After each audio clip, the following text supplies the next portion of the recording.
Hey everyone, this is Carlo with 4GQ TV. I'm here with co-host Cerebral Paul, as No, known in thank the podcast community. And I have Jeff. Can you pronounce your last name for me?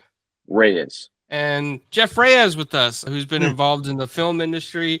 And from what I understand, you had gotten your start very early on. You also served some time in the military as well. So thank you for your service. Can you tell us a Thank little you. bit how you got started?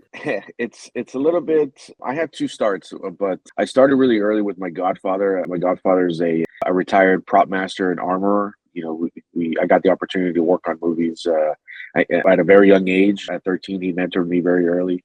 He did movies like Heat and Leprechaun and all sorts of other great movies. And then I got the opportunity to jump on set and be his apprentice, his intern, and he taught me the ropes on how to be on set and how to have the set etiquette and basically be a props assistant until he gave me the opportunity to just prop my own show. After 9/11, I joined the military. I saw my duty that I had to sign up, so I joined. I got injured. I got out. And then, so my godfather with open arms said, "Hey, you're more than welcome to come back in." So he got me back into the union. I went off and did a couple of more movies. I did a movie called La Línea, General's Daughter, Battle LA, World War Z. I did a bunch of prop stuff with that, but I never found that itch that I wanted to pursue. As a prop guy, that's all you're really known as, is just a cool prop guy. There was no growth after that, besides just being a prop master. So I always loved the camera. I had I'd always pick up my dad's camera when I was younger and try to mess around with it. And I taught myself editing using VHS to VHS. So my buddy had just graduated a school, and he was like, "Hey man, you should look into school and try to persuade directing." So I went towards the camera stuff, just to. I was like, well, I like cameras already. I treat cameras like they're weapons, right? You don't drop them, you take care of them, and you shoot people with them, right? Right. So I followed that. I followed that avenue, and I figured that I would appreciate the camera department more than any other department. I'm not a fan of sound. I'm not a fan of any other, like, being a grip. Even though I did do those jobs, there's something about being behind the camera I fell in love with. So I picked up a camera, and then I had a friend of a friend, offer me to direct his music video, and then that's how I jumped in. And I've been doing it ever since. And when you mentioned music videos, I took a look at your IMDb, and you have some pretty well-known names that you've worked with. Thank you. Yeah. Could you tell our audience with some of the people that you've worked with? Yeah, my most popular ones are the Nipsey Hussle music videos that we did. We worked a bunch with him right before he passed, unfortunately. We had planned to do a bunch more with him and the director that I was working with. And, as you guys know, what happened. But I've worked with The Game. I've worked with Ty Dolla, a lot of hip hop stuff. But I've ventured off and done stuff with, oh man, I'm drawing a blank on the name. But I try to venture off into different type of genres, not just hip hop. But I've done rock videos. I've worked with Slipknot. I've done R&B, tons of R&B. We just worked with Tyrese, which I don't know if you know who he is. He was in the Transformers franchise and done a bunch of other stuff, which got considered for a Grammy for Best Music Video. nice. So yeah, I've done a bunch. And also Snoop Dogg was mentioned as well, and Right. Yeah. Right.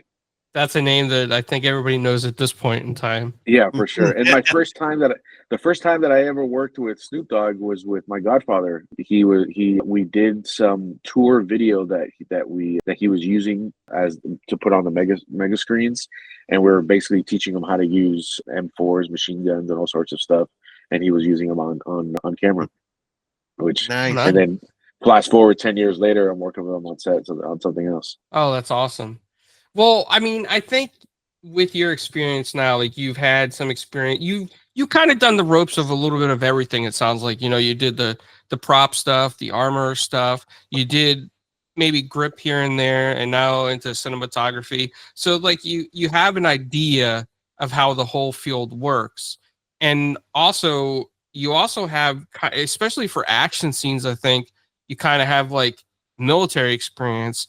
And have you ever had to bring out that kind of experience, or when you're on sets and where do you help people in their poses or how to act, or you just take the camera and you just shoot from the angles that you feel is good? Yeah, I mean, it's one thing that I have learned that my godfather was very big stickler about was stay in your department unless you're asked for your opinion. You know, it's I just actually just did a movie not too long ago. We just wrapped about a couple of weeks ago, an action movie, and it was about a group of Marines. They go out and do this secret mission. And that was one thing that I always got asked for. Oh, well, you were in the military. Do they? Am I doing this right? Or are they doing that right? Does this look correct? Am I holding the weapon correctly? And then that I'm more than helpful. I'm more than like I love to help and try to give my opinion and stuff. You know, and they're gonna go off and do whatever they want to do. You know, whatever good for the movie. But I also like to give the respect to the onset armorer and the consultant, which he did both. I like to give them them or him or she the respect to do their job as well. But yeah, if I'm asked, I'm more than happy to help. But I also like to give them, you know, their room to work.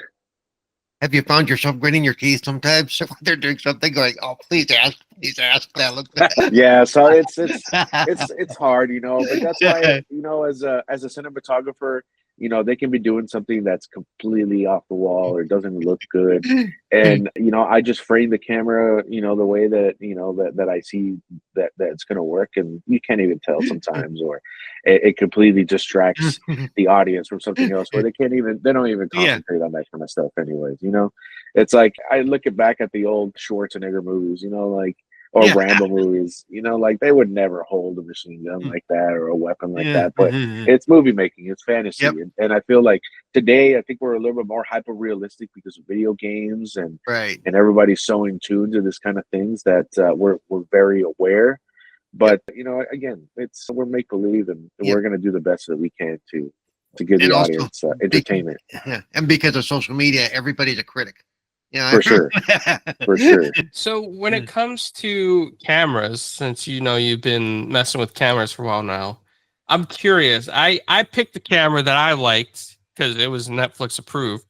But do you have any favorite cameras out there? Yeah, I look at cameras again. I look at them like weapons, but I also look at them like phones. Right? We have the iPhones, and then we have Androids.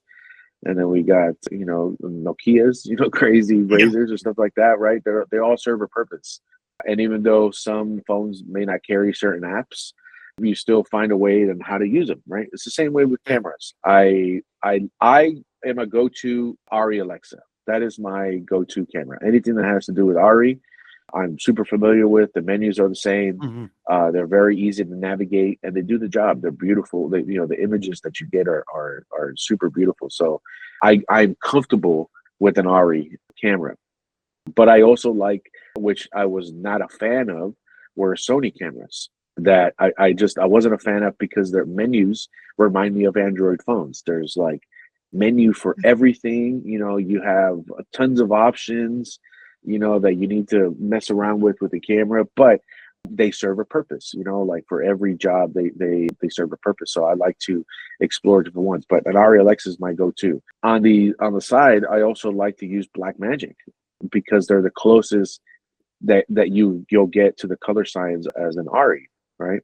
I've used Reds before, but again, it's just preference. I'm not a really big fan of Red and their capabilities, you know, but I have used them before. I started working with them. When you're on set, and this is a question I haven't asked anybody yet in the industry, so I'm curious nowadays what it's like. You know, we went from film in the movie theaters now to like almost like digital projections.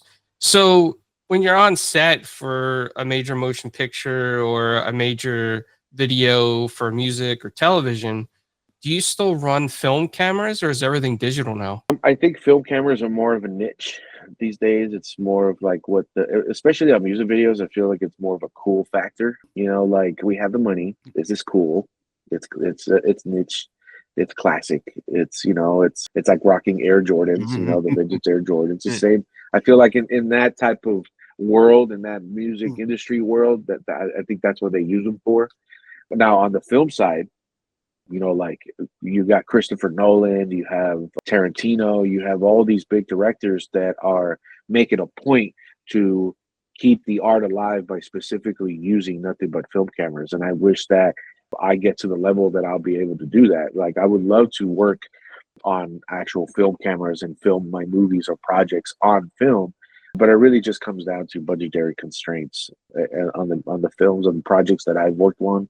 It's easier, it's faster, and it's more convenient to work on digital cameras. And I always take on my favorite DP, which is Roger Deakins. You know, he is an amazing cinematographer, and he shoots nothing but digital now.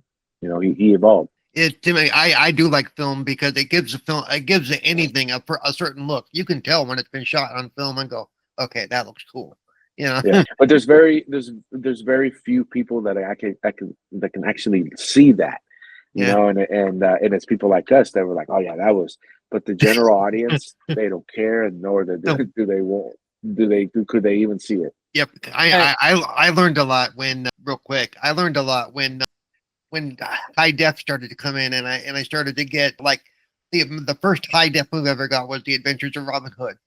And to see the high def transfer of that old film look so sharp. And it's like, that is what's lost. That is what we don't get, really. Yeah. You know? Yeah, I about a couple of years ago, I got the opportunity to watch Heat remastered on film, on 60 millimeter film. And it was gorgeous. Just like you can see the film grain, you can see like how fast they shot it.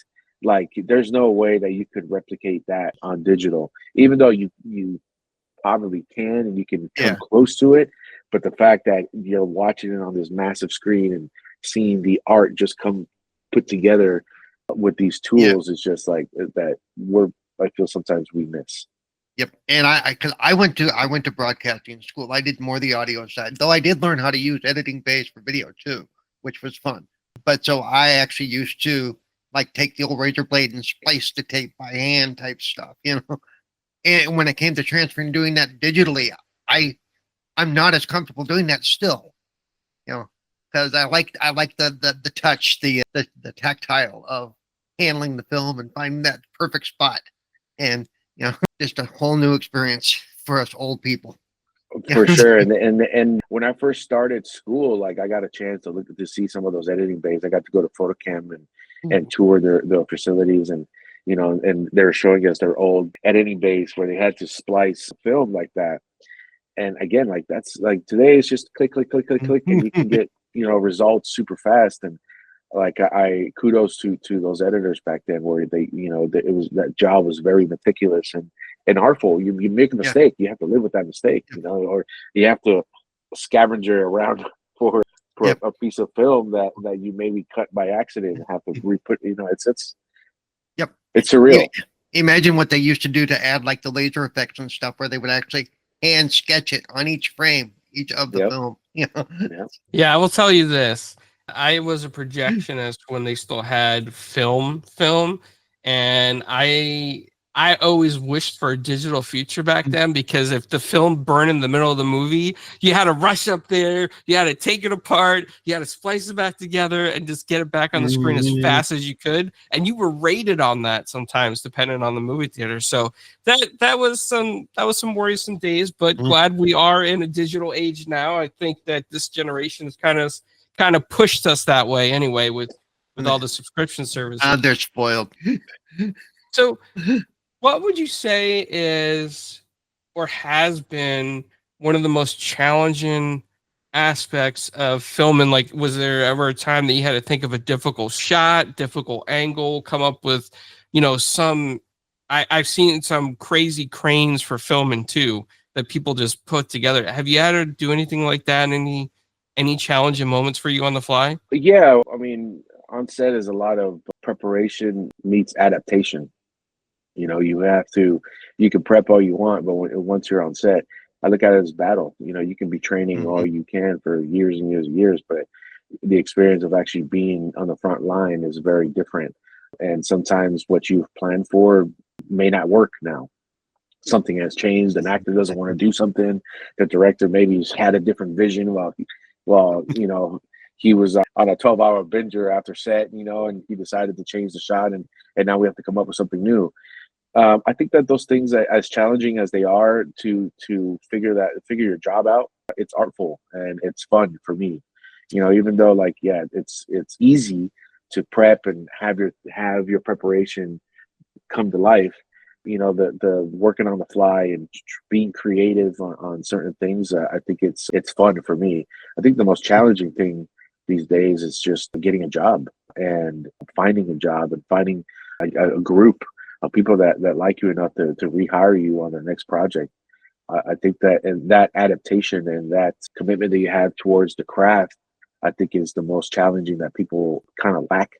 They let technology do their job for them instead of actually coming in and being creative. And I think that right in itself has been the most challenging on set, is working with people that sometimes they're, again, like I said, they're geared more towards allowing technology to do their job for them than actually being creative. Yeah, I think we're going to see a lot of that, especially with the advancement of how AI has been right now, especially for special effects. I think that's probably going to be one of the first areas, special effects and writing. It's just some of the stuff that you see out there is just insane. And you have 11-year-olds now on computers, like coming up these crazy scenes of like fish in the ocean, alligators jumping, just anything you could think of.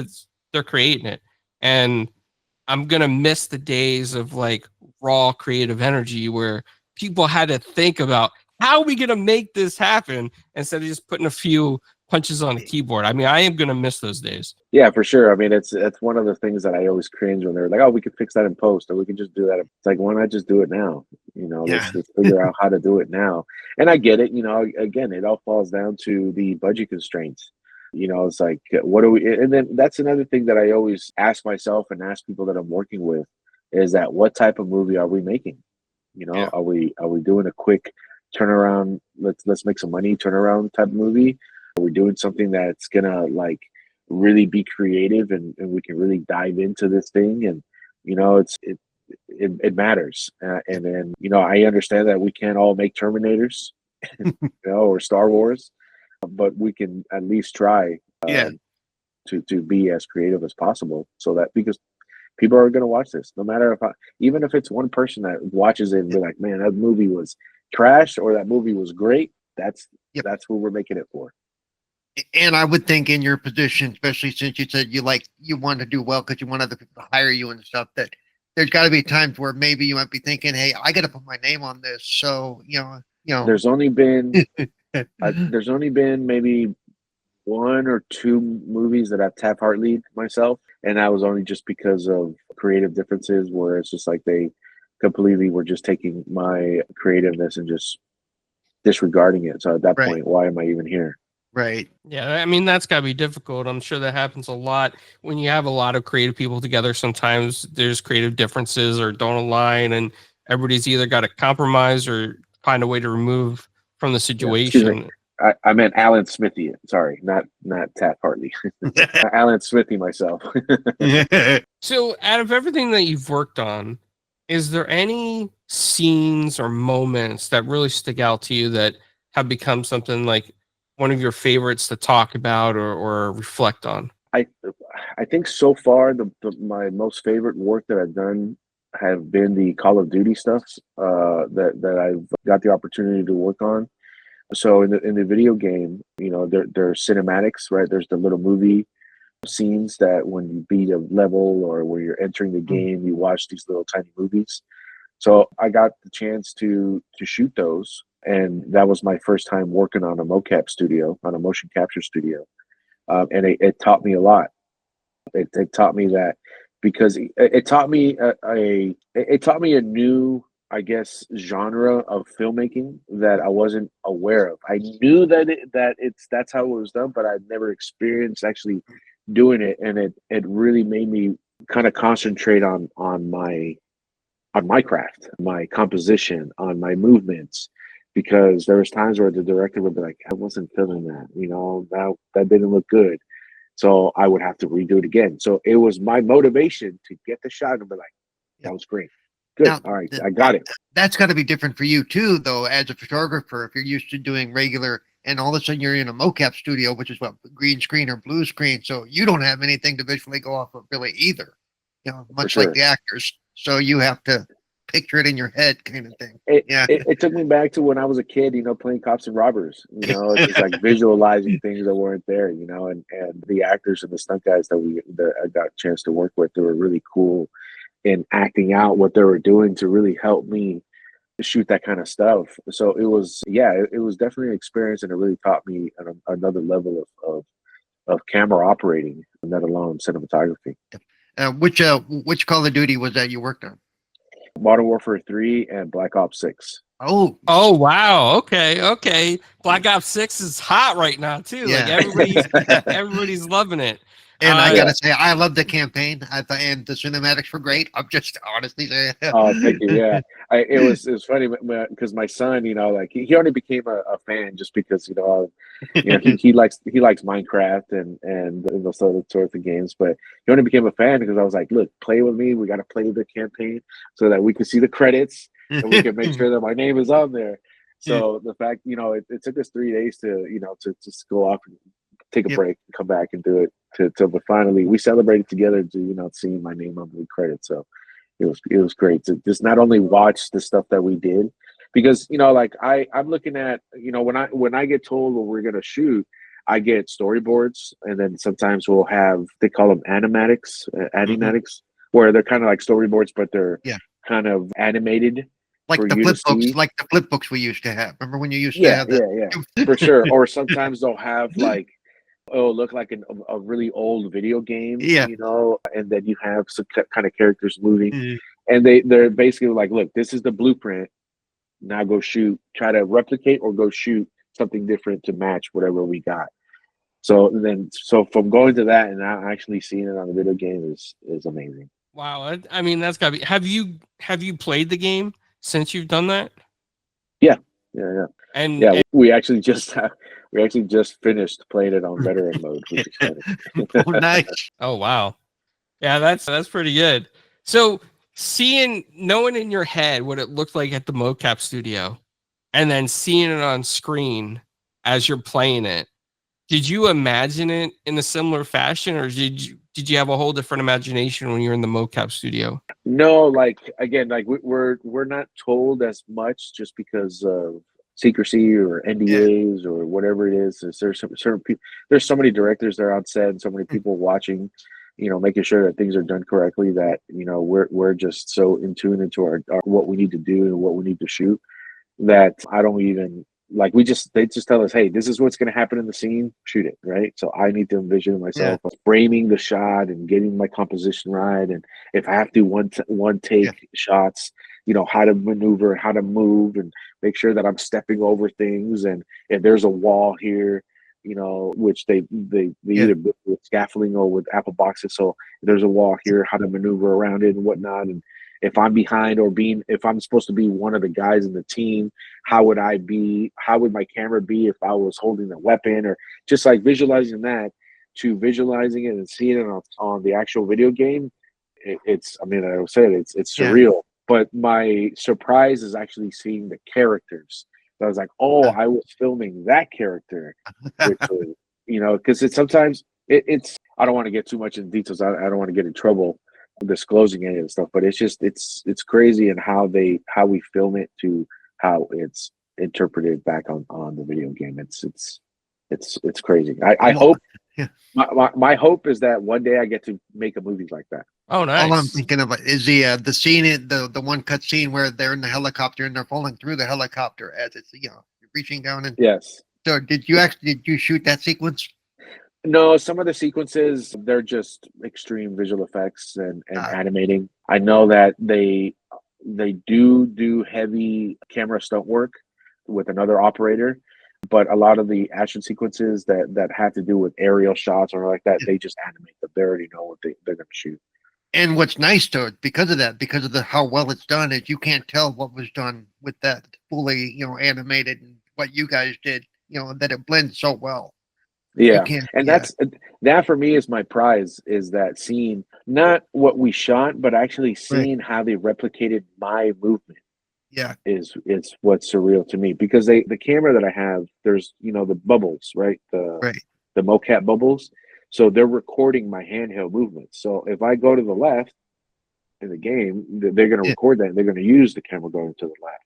So Right. there's this one specific shot that me and the director talked about, and we're not only were we trying to save time, but I was trying to make it dynamic. And it's the shot that I start on one of the actors' face, and then I just pull back all the way until I Mm. reveal a photograph that they're holding, and then I reveal two other actors in it.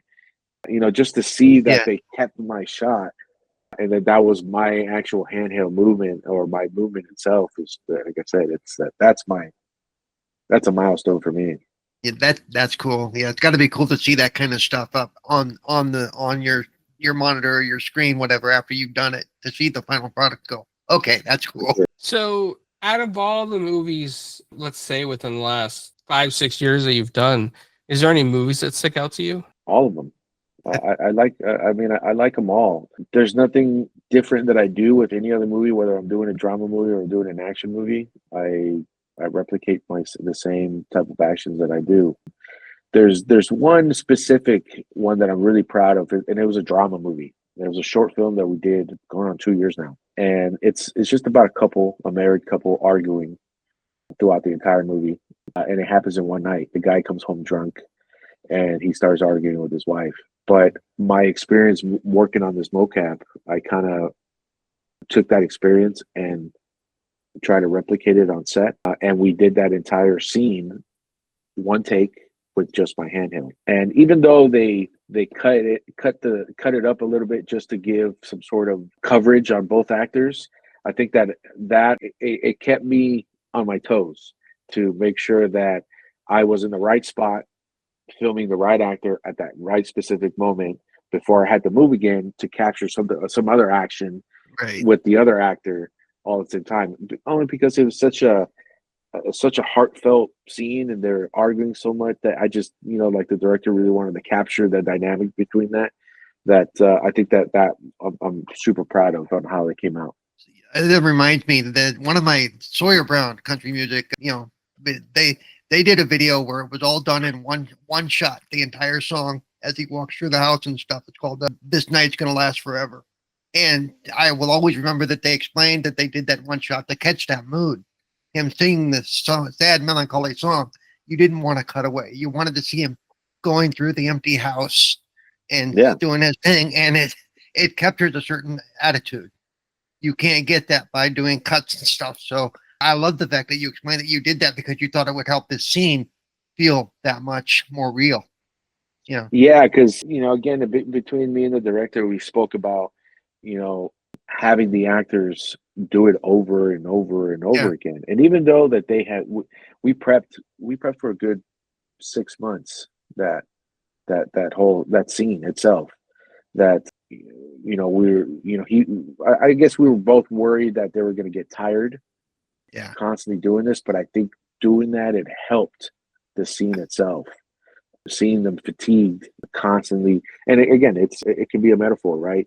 The constant argument that this couple was having, that we replicated it on Yeah. camera, That's where nice. you can see how tired they were, but how dynamic they were in that argument. I'd love to show it to you guys. Yeah, that sounds like it'd be really cool to see. Yeah, absolutely. Man, I'm just like thinking in my head now what it's like to be on set and seeing all the stuff that you've seen. I don't know, obviously, I don't know much about all the stuff that you do. I just started getting into filmmaking. I got the Canon R5C, Oh, nice. and I started trying to film a documentary as I go to different conventions. So it's gonna probably be a couple years before I'm near complete, but I just one solo person here. But man, I'm just listening to your story and just imagining all these different cool things, and the lenses on the camera, like all these things come to mind now that I've gotten into cameras. Yeah, it's once you start diving into, like, all the different accessories and lenses and cameras, and just what endless possibilities, that it's like a kid in a candy store. You know, it's surreal to actually take a tool like that and make it your own. That's why I love, it's the same thing as like Yep. weapon, right? You have your Yep. own weapon, you can customize it however you want. Same thing with a camera. You get your camera, it's yours. Customize it however, whatever fits Yep. you to do the job that you want to do. Yep. Ever since I was a kid, I was a hobbyist with 35 millimeter because I grew up. My dad used to. I learned how to develop pictures at a young age, and I still have a preference for stills compared to trying to shoot video. I know how to shoot Yeah, video basically, but I think when I capture a still, especially candids, I love candids. Don't pay attention to me. Just let me do my thing. I've come up with some incredible stuff just because I'm catching the real person, not the person going, geez, you know. for sure. So Yeah, and I've taught myself cinematography by photography. You know, like that's how I when I picked up a camera, my first camera that I had was a Rebel T3, I think it was oh, Canon. nice. Yeah. Yeah, Um, I'm a Canon person. Then the last one I had was a Rebel XT. yeah, So, yeah. and then I upgraded to a 7D, which I shot my first short film off on that. And then I have a 1DX, which again I use the photography camera to keep me in tuned, keep me sharp, and continue to practice. Continue to practice Yeah. cinematography in itself. Would you say that since, we've had whatever happened in, late 2019, the pandemic, would you say that has affected the available projects that have been out there? Was there a huge decrease in filming and running out movie sets and things like that? I've seen it only on the big studio aspect of it, on the studio level. I was more busy during the pandemic Mm. than I have ever been throughout my entire career. And it was only because people were too scared to work. And I took my crew and we worked nonstop. I traveled more and I worked more during the pandemic, God willing. Because again, like I was saying, like nobody wanted to do it. And we were grunts and we wanted to work and we wanted to create. So I've had, I think that forced us to really look at technology and use it to our advantage. So when we were out in the field, I had my directors, which didn't want to come out or whatever the case is, directing over Zoom. And because of the technology we have today, we were able to do that.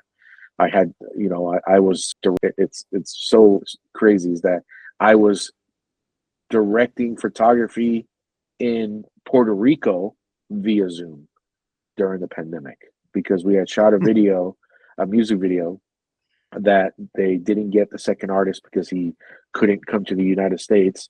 So they hired a local crew in Puerto Rico and I got, I got all the equipment and told them what they needed to get so that whatever they didn't have, we shipped over there. They set it up and we're watching what's going on via Zoom. And that's how we were able to achieve the shots that we got. And if they didn't do it right, hey, do it again. I didn't like the way it was. Play it back, let me see it. And, it's just. That's another thing that's nice. You mentioned the switch between filming this is now you don't have to wait for the dailies and stuff. Now you can, there it is. Yeah. Wow, Yeah. that's actually that's the first Mhm. time that I've heard anybody in the industry say that they were busy during that the time. Yeah, because I mean we're independent. We're freelancers. Myself, I'm a freelancer. Yep. So I'm not.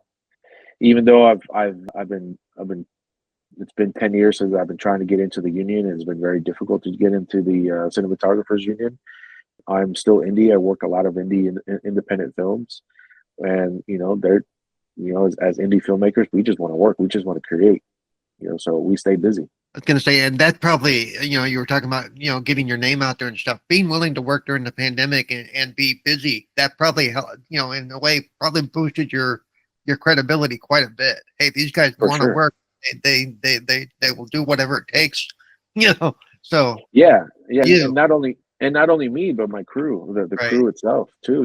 Like because we can't do it. I can't do it by myself.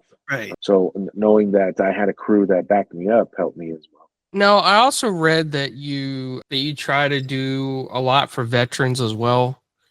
Could you talk to us a little bit about that? Yeah, sure. So I have hopefully one day I'll make it into an organization or a nonprofit, but right now I call it a community and I call it We Got Our Six. And it's basically just anytime I meet a vet, and make sure that he's a vet. And if you're a vet, and you're looking for work, I'm gonna try to get you on set, whether if it's in front or behind the camera.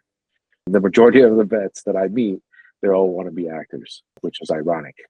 So I try to employ as many vets as possible. I try to take care of us, specifically, vets that are struggling and don't have a path yet or trying to figure it out, or specifically vets that are fresh out, or even vets that have been out for a while. I have a really good friend of mine, which we went to junior high.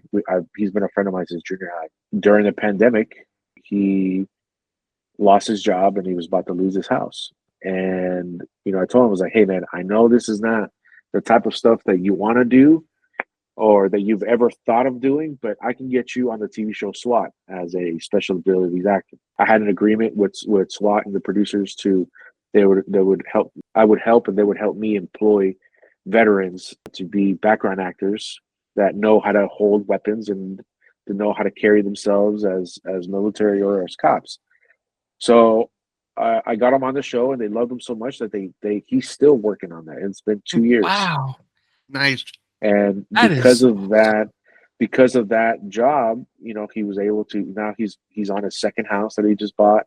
He's now a SAG member. He's an actual SAG working actor, and he never thought ever to be in that type of industry, let alone being an actor in front of camera. So that's the type of stuff that I like to introduce to vets in my community. I like to do my part because I've gotten the opportunity from other vets, including the Call of Duty. The reason why he hired me was not only because of what I'm good at what I do, but because I'm a vet, and he's a former Navy SEAL and saw the abilities that I know, and I know how to shoot, move, and communicate. And so I like to pay it forward. That's awesome. I just want to. I wish I could give you a hand of applause in person, but I know we're over the internet here. But I think that is fantastic because Thank you. I've met so many vets that have come back from the battlefield or being deployed, and they just feel lost in life. They just feel confused. They don't know where to go forward, or having a hard time just in civilian life. My cousin, he was a Marine, and he did a lot of stuff that he can't talk about. But when he came back, he was lost for 5-6 years before somebody at IBM helped him out. He was just completely devastated and destroyed. But now he's successful because he had a hand up from somebody at IBM. So it's just great to hear that vets help each other like that. Yeah, and I was one of those lost veterans too when I got out. I didn't know what direction, I had a certain goal and a certain outlook of life when I got back, and I thought that I was supposed to be working something else. I wanted to become a cop. I wanted to be a detective and work in that field, but fate didn't take me in that direction. It took me in something else that when I thought I was at my lowest, and my cars were being repoed.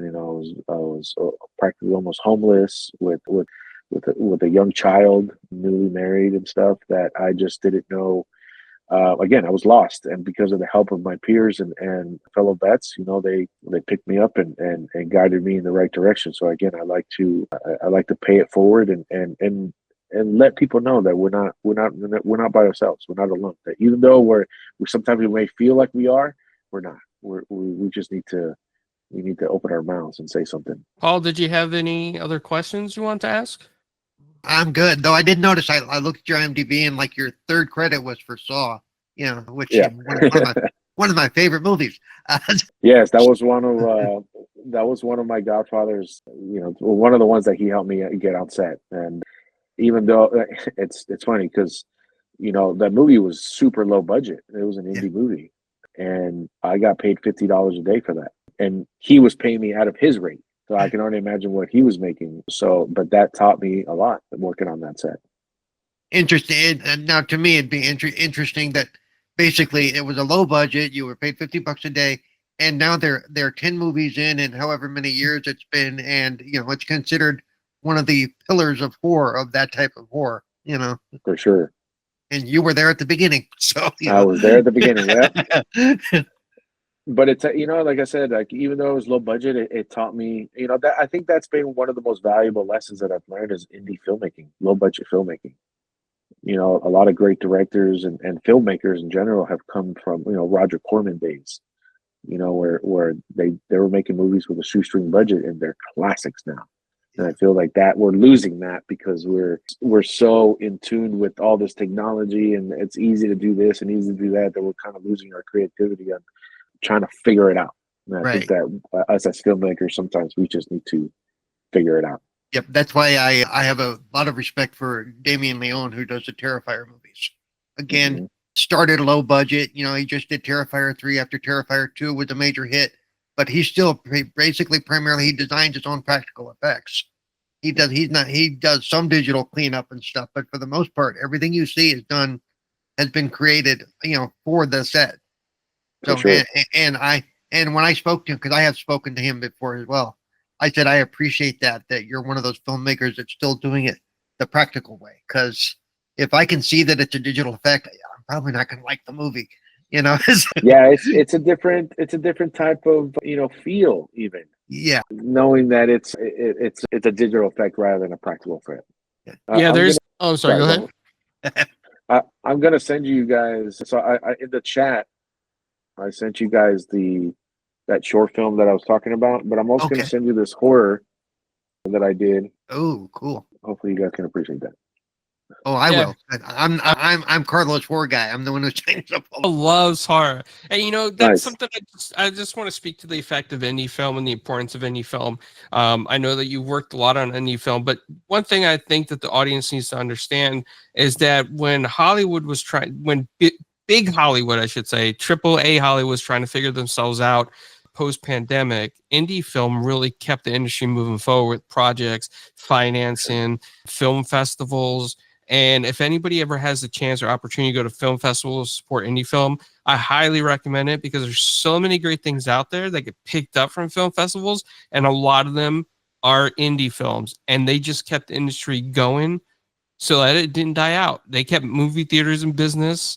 Now we see the blockbusters returning to movie theaters, but post-pandemic, the movie theaters were empty and indie films were filming, you know, putting the seats in the house. So I think it's something very important. For sure, I completely agree with you. The indie market is not to be toyed with, because we're definitely a part of the anatomy that sometimes we get scuffed on or forgotten.